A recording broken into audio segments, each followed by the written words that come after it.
विषय तो पढ़ना है क्योंकि उसमें दो प्रकार के पेपर्स आपको देने हैं। एक तो कॉमन पेपर है जो फर्स्ट पेपर जिसको बोलते हैं, एक सेकंड पेपर है जो आपके विषय से संबंधित है। तो वो समझिए, एक सात्विक संकल्प के साथ अपने सिलेबस को पढ़िए। मुझे लग रहा है कि ये रणनीति रही है कि जो मेधा है वो, मैं मानता हूं इन तीनों का अगर आप बहुत अच्छा तालमेल बिठा पाते हैं तो आप किसी भी परीक्षा को उत्तीर्ण कर सकते हैं। तो मेरी रणनीति रही कि आप मेहनत के महत्व।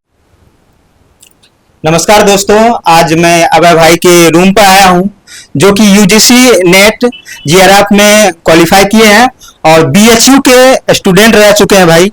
और इससे बात करते हैं कि किस टाइप के आपके रणनीति रहा है, और थोड़ा बताइए आपके रणनीति किस टाइप का रहा है थोड़ा। पहले तो आपका बहुत धन्यवाद कि आप मेरे साक्षात्कार के लिए आए। मैं जो मेरी रणनीति रही है वो ये है कि मैं ये मानता हूं कि पहले तो आपका युद्ध किससे है, आपके पास, और युद्ध का मैदान क्या है, और उसके पास आपके पास हथियार क्या क्या है, एपरेटस क्या क्या है, औजार क्या है आपके पास। तो आपका जो युद्ध है वो यूजीसी से है, और आपका जो युद्ध का मैदान है वो है आपका सिलेबस। आपके पास औजार और हथियार के रूप में आपकी जो मेहनत है, आपकी जो क्षमता है, आपकी जो प्रतिभा, आपकी जो मेधा है, वो मैं मानता हूं इन तीनों का अगर आप बहुत अच्छा तालमेल बिठा पाते हैं तो आप किसी भी परीक्षा को उत्तीर्ण कर सकते हैं। तो मेरी रणनीति रही कि आप मेहनत के महत्व को समझिए, एक सात्विक संकल्प के साथ अपने सिलेबस को पढ़िए। मुझे लग रहा है कि ये रणनीति रही है। विषय तो पढ़ना है क्योंकि उसमें दो प्रकार के पेपर्स आपको देने हैं। एक तो कॉमन पेपर है जो फर्स्ट पेपर जिसको बोलते हैं, एक सेकंड पेपर है जो आपके विषय से संबंधित है। फर्स्ट पेपर में क्या क्या पढ़ना पड़ता है, क्या क्या छोड़ना पड़ता है? वो जनरल एप्टीट्यूड का है। मुझे लग रहा है कि ये आपने अच्छा सवाल किया कि छोड़ना क्या पड़ता है। ये अगर आप समझ गए तो आपको क्या पढ़ना है ये पता हो जाएगा। तो मैंने कुमार भरत सर को बहुत पढ़ा था और उनका सब्सक्रिप्शन था मेरे पास, तो उससे मैंने पेपर सॉल्व किए थे। पिछले 5-6 साल का मैंने पेपर देखा था, तो उससे पैटर्न समझ में आया। तो मुझे लग रहा है कि अगर आप ये करते हैं तो ये पर्याप्त है। और केबीएस मैदान की किताब है, उसका भी आप सहयोग ले सकते हैं। मैंने बहुत कम मात्रा में उसका उपयोग किया था, लेकिन ये आपकी अपनी स्ट्रेटजी होती है। क्योंकि मैं मानता हूं जैसे कोई राजनेता चुनाव लड़ता है तो उसके चुनाव जीतने की अपनी अपनी स्ट्रेटजी है। तो मेरी स्ट्रेटजी आपके काम है ऐसा नहीं है, लेकिन एक क्योंकि ये कॉमन स्ट्रेटजी नहीं है, हो सकता है कि आप किसी अलग तरीके से आप परिणाम अच्छा ले आए। तो मुझे लग रहा है कि मैंने कुमार भरत जी को पढ़ा था, आप भी पढ़ सकते हैं। राजनेता के नाम लिए हैं, तो राजनेता से, किसी राजनेता से प्रभावित है क्या आप? निश्चित रूप से भारतीय राजनीति में पंडित अटल बिहारी वाजपेयी ने जो परंपरा स्थापित की है, मैं उससे बहुत प्रभावित भी हूँ और बहुत प्रेरित भी हूँ।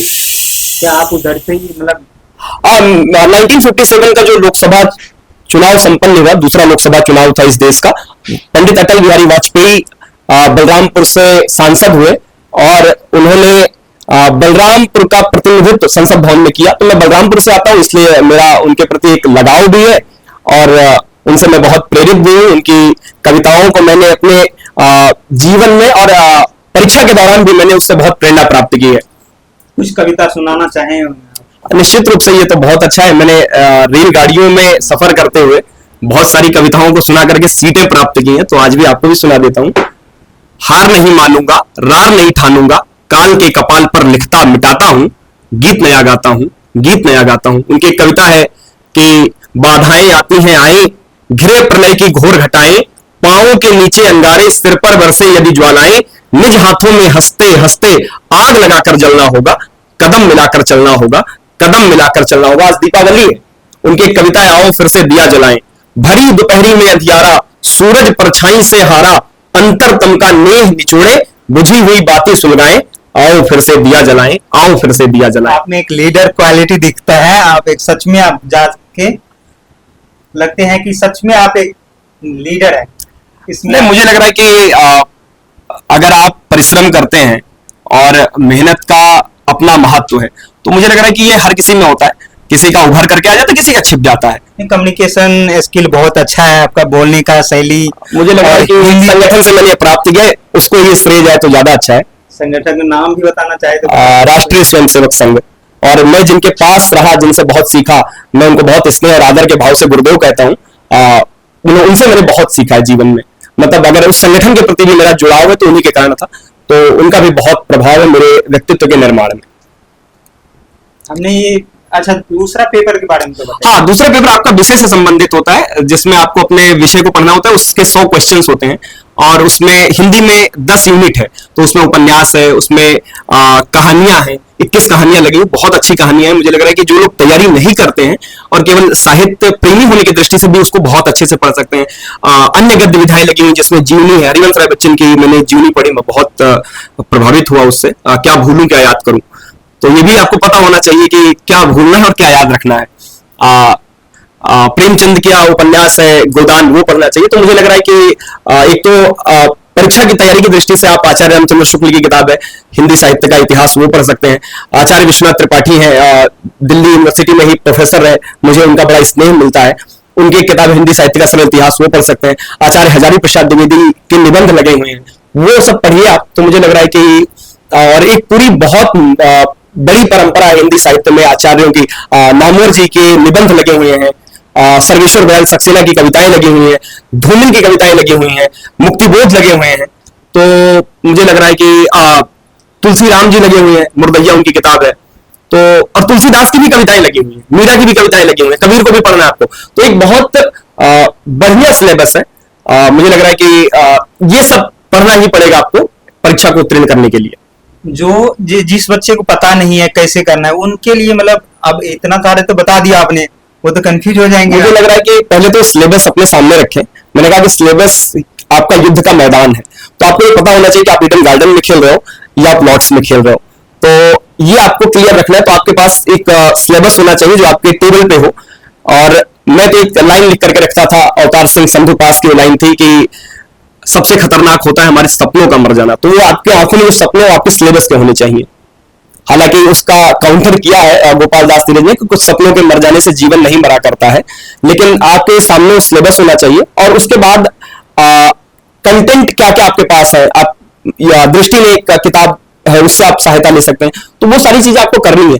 यूट्यूब पे इतने कंटेंट है, उसमें से आपको बहुत सिलेक्शन करना है कि हमारे लिए बेस्ट क्या है। और रिवीजन का बहुत महत्व है, जितना आप पढ़ रहे हो उसका रिवीजन होना बहुत आवश्यक है। आपने आज दिन भर में क्या पढ़ा तो अगली सुबह उसका रिवीजन बहुत आवश्यक है।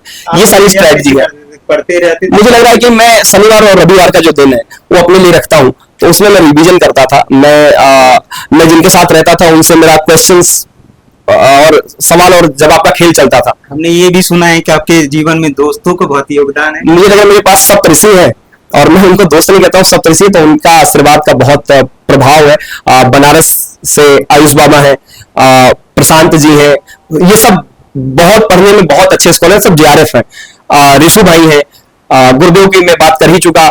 अनुराग हमारा एक दोस्त है जो अभी बिहार में अध्यापक है, वो है त्रिपाठी या जी अनुराग त्रिपाठी। नहीं, हम लोग अनुराग गांधी कहते हैं उसको। गांधी की परंपरा को जीवंत रखने वाला मुझे लग रहा है कि इस देश में कुछ लोग जो है उसमें से वो एक है जी।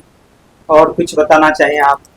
मुझे लग रहा है कि बारे में कुछ बताइए। मुझे लग रहा है कि इस स्ट्रगल को मैं जॉन एलिया की लाइन से खत्म कर दूंगा, क्योंकि मैं मानता हूं कि सभी के जीवन में संघर्ष है और सबके संघर्ष की कहानी अलग अलग हो सकती है। लेकिन आपने जो फर्श से अर्श तक जो उठने का आपका जो मैं ये कहूं कि अगर आप अतिशयोक्ति अलंकार का अच्छा उपयोग करते हैं तो ज्यादा अच्छा है। ऐसी कोई मैं अर्श से फर्श पे नहीं गया हूं, मैं भी सामान्य होता है ना। मुझे लग रहा है कि सफर होगा बिल्कुल अच्छा है कि सफर बहुत, कहते हैं ना कि सफर खूबसूरत है मंजिल से भी, तो सफर में ही व्यक्ति को रहना चाहिए। तो मुझे जॉन का एक शेर याद आता है जिससे मैं बहुत जोड़ करके देखता हूं कि कल जब तुम आओगी तो खोया हुआ पाओगी मुझे, मेरे तन्हाइयों में ख्वाबों के सिवा कुछ भी नहीं, मेरे कमरे को सजाने की तमन्ना है तुम्हें, मेरे कमरे में किताबों के सिवा कुछ भी। तो इन किताबों के साथ मैंने संघर्ष किया है और सफलता का बहुत बड़ा श्रेय इनको भी है। चलिए, आपसे बात करके बहुत अच्छा है। बहुत आभार आपका, बहुत धन्यवाद।